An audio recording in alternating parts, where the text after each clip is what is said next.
आपल्या घराची बोर घेताना पाणी तर लागलं होतं, पण यार झाला होता एक विषय तुम्हाला सांगतो पुढं. नमस्कार मित्रांनो, माझं नाव विवेक आणि तुम्ही बघताय आपल्या घराची मिनी ब्लॉग सिरीज. त्यामध्ये तुम्हाला माहिती आहे आपलं घर तर इथपर्यंत बनवून रेडी झालेलं आहे. पण सगळे लोक कमेंट करत होते, दादा बोर कशी घेतली ते दाखव. तर मला जुने व्हिडिओ सापडले, ते मी कंपाईल करून एक व्हिडिओ बनवला आहे. सगळ्यात म्हणजे आपली बोरची गाडी लय लवकर आली होती. सकाळी सकाळी बाई सगळेच आपले पाहुणे घेऊन आणि शेजारचे सगळे जमा झाले होते आपलं प्लॉट. मेन विषय काय झाला माहिती आहे का, जो बोरचा पॉईंट निघाला ना आपला, तो डायरेक्ट शेजारच्या घराच्या भीतीजवळच निघाला. त्यामुळे मशीन बसायला थोडासा त्रास पण झाला होता त्या लोकांना. पण काही विषय नाही, त्यांनी ॲट द एंड ते कसं तरी मॅनेज केलं भाऊ. तसं टोटल आपण 350 फूट खाली घेतली आपली बोर, पण 150 फुटाच्या वर गेली तरी बी काही पाण्याचा पत्ता नव्हता.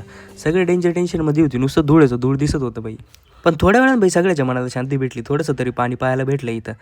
मेन म्हणजे ना, हा डोंगराळ एरिया आहे, इथं पाणी टिकत नाही, कारण इथं आपला ना उतार असतो, तर सगळं पाणी खाली निघून जातं. तेव्हा जाऊन आपल्याला 300 फूट खाली थोडंसं पाणी लागलंय.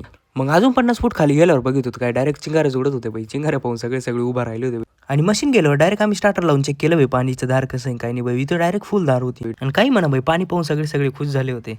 हा होता आपला बोर कसा घेतला त्याचा ब्लॉग. आता पुढे ना आपल्या टावरचं प्लास्टरचं काम कसं होणार आहे त्याचा ब्लॉग येणार आहे. तर तोपर्यंत तुम्ही काय करा, लाईक करा आणि फॉलो करून घ्या अकाउंटला, म्हणजे तुम्हाला काय लवकरात लवकर व्हिडिओ पोहोचेल. धन्यवाद.